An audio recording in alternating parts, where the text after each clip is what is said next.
प्रदेश में विकास करने वाले और यहाँ की जनता को रोजगार देने के लिए 3 सबसे बड़े कार्य हैं, जिसमें पर्यटन, आबकारी और खनन मुख्य हैं, जिससे सरकार को भी सबसे अधिक राजस्व प्राप्त होता है।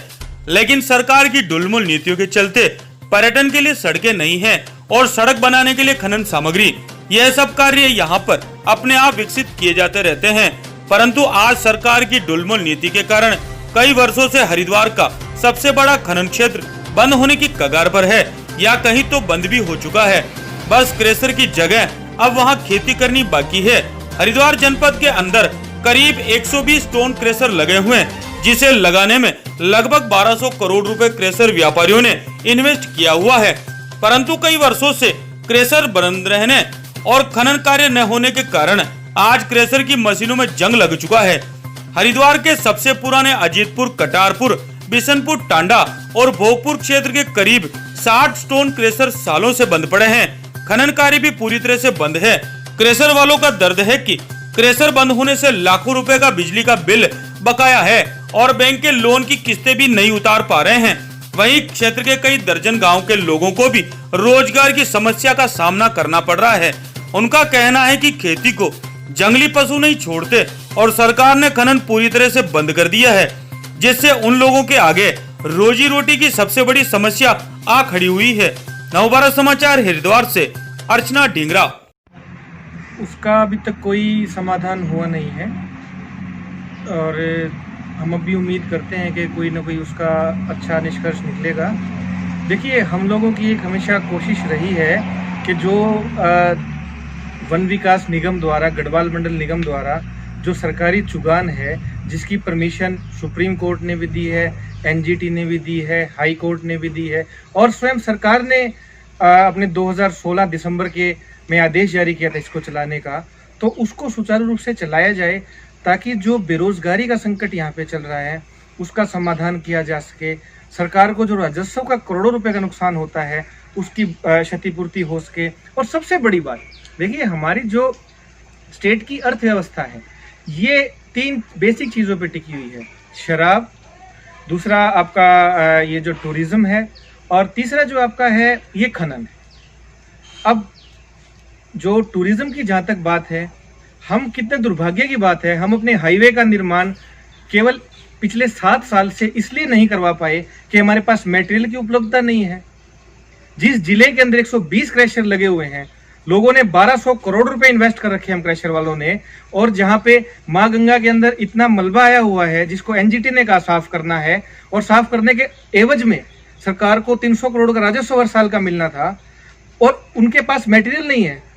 इससे बड़ी एक मिसमैनेजमेंट और इससे बड़ा प्रदेश का दुर्भाग्य क्या हो सकता है? और इसके लिए कौन जिम्मेदार है? तो माननीय मुख्यमंत्री जी एक बड़ी दूरदर्शी सोच के व्यक्ति हैं, तो मेरी उनसे ये डिमांड है कि कृपया करके वो इस बात में इंटरवीन करें और ये देखें कि ये हो क्या रहा है। यहाँ पे ना हाईवे का निर्माण ढंग से हो पा रहा है, मटेरियल की कमी में, क्रैशर बंद पड़े हैं मटेरियल की कमी में, और मटेरियल मलबे के तौर पे पड़ा है और जिससे बाढ़ का खतरा है, जो कि समय समय पे आपकी रिपोर्टें बताती है।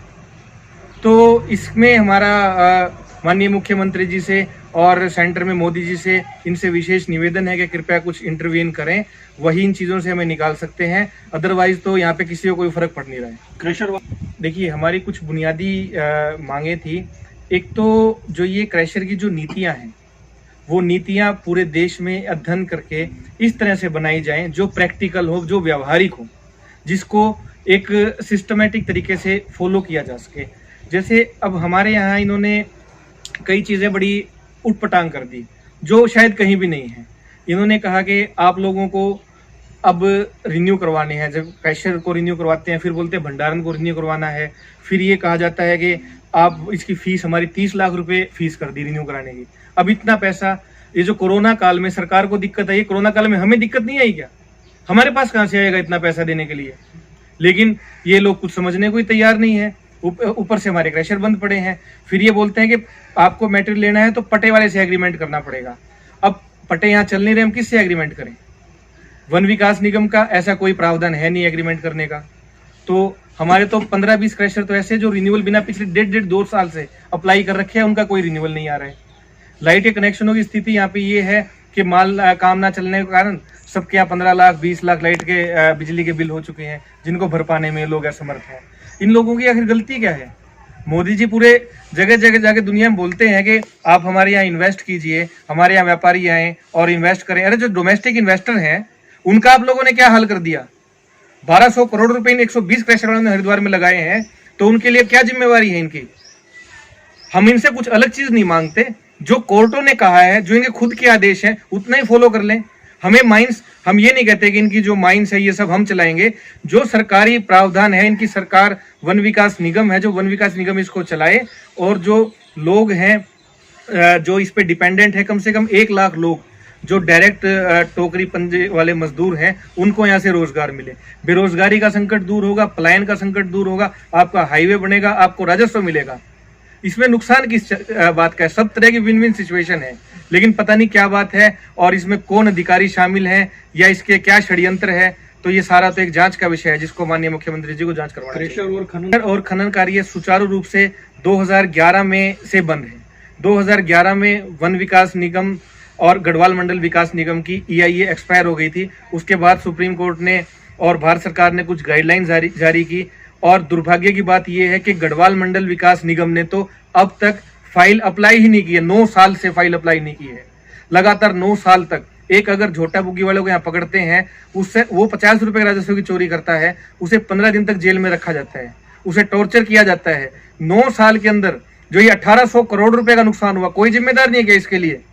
कोई आगे आने को भी तैयार नहीं है, अप्लाई तक नहीं किया। अब वन विकास निगम ने अप्लाई किया था 2016 में, और भारत सरकार ने उनको परमिशन दे दी चलाने की, लेकिन उसके बाद भी उसको सुचारू रूप से चलाया नहीं जा रहा है। तो कौन है इस चीज के लिए जिम्मेदार? बार बार ये असल में क्या है कि एक नॉन डेवलपमेंट एलिमेंट होते हैं। ये बेसिकली एक रिसर्च का विषय है। जब हम सुप्रीम कोर्ट गए, जब हाई कोर्ट ने NGT मतलब गंगा को और इसको उत्तराखंड में माइनिंग को बंद कर दिया था, तो वहाँ पे एक चीज का पता चला कि कुछ नॉन डेवलपमेंट एलिमेंट होते हैं जिनको चाइना से और पाकिस्तान से इसलिए पैसा मिलता है कि इंडिया एक डेमोक्रेटिक कंट्री है, तो मीडिया के माध्यम से या कोर्टों के माध्यम से इसको लटकाए रहें कि ताकि यहाँ की प्रोग्रेस ना हो सके। तो इन लोगों को बाहर से पैसा मिलता है, बाहर से इनकी फंडिंग होती है, इनका कोई उद्देश्य ऐसा नहीं है। और दूसरी बात है कि मातृ सदन क्या यहाँ पे अथॉरिटी है? अथॉरिटी तो सरकार है। मातृ सदन गया हाई कोर्ट में, हाई कोर्ट ने कहा कि उनकी बातें सुनी, दलील सुनी, लेकिन हाई कोर्ट ने कहा खनन तो चलना चाहिए, तो अच्छी लीगल है। सुप्रीम कोर्ट में उन्होंने अपनी बात रखी, सुप्रीम कोर्ट ने उनको रिजेक्ट कर दिया, NGT ने उनको रिजेक्ट कर दिया। और क्या चाहिए? उनके पास कोई बात या कोई दलील होती तो वो कोर्टों में रखते। जब वो सभी माननीय कोर्टों से हार चुके हैं तो उनकी बात की वैल्यू क्या बची है? खनन की बेल्ट पे लगभग 83 गाँव ऐसे हैं जो खनन से ही निर्भर है। यहाँ से लेकर भोगपुर तक की जो खनन बेल्ट है, हमारी बेल्ट पे मजदूर बाहर से भी आ गए। यहाँ अगर खनन चलता है हमारे बिशनपुर कुंडी में, पुरानी कुंडी में, भोगपुर में, बादशाहपुर में, इनके सारे में जो खनन चलता है, तो हजारों आदमी जो हो बाहर के भी हमारी बेल्ट बनाते हैं मजदूर के लिए। इतना नुकसान हमारी बेल्ट पे है। एक तो सबसे बड़ी खनन बंद पड़ा, कई साल हो गए बंद, खनन चल नहीं रहा, और ऊपर से किसान के मारामारी हो रही कि वन विभाग क्षेत्र है हमारी बेल्ट पे, हाथी रोज के रोज फसल खाया, फसल पर भी कोई वो नहीं दे पा रहे। खनन पर ही निर्भर है यहाँ से लेकर पूरी भोगपुर तक की बेल्ट, और यही खनन सरकार चला नहीं रही। सरकार का भी इसमें नुकसान हो रहा है, मजदूरों का तो खैर हो ही रहा है, मजदूरी नहीं मिल रही, सरकार का भी इतना नुकसान हो ही पड़ा है। उसके बाद भी नंबर 2 का खनन यहाँ लगातार हर बेल्ट पर चल रहा है। उस वक्त क्या इतना नुकसान सरकार को हो रहा है। अगर नंबर 1 में सरकार अगर खनन चला देती है तो उसमें मजदूरों का भी, सरकार का भी, सबका फायदा है। हम तो भारत तो हाथ जोड़ के निवेदन ही है सरकार से कि जितनी जल्दी खनन पर चल जाओ, उतनी जल्दी गरीब का, मजदूरों का, किसी का भला।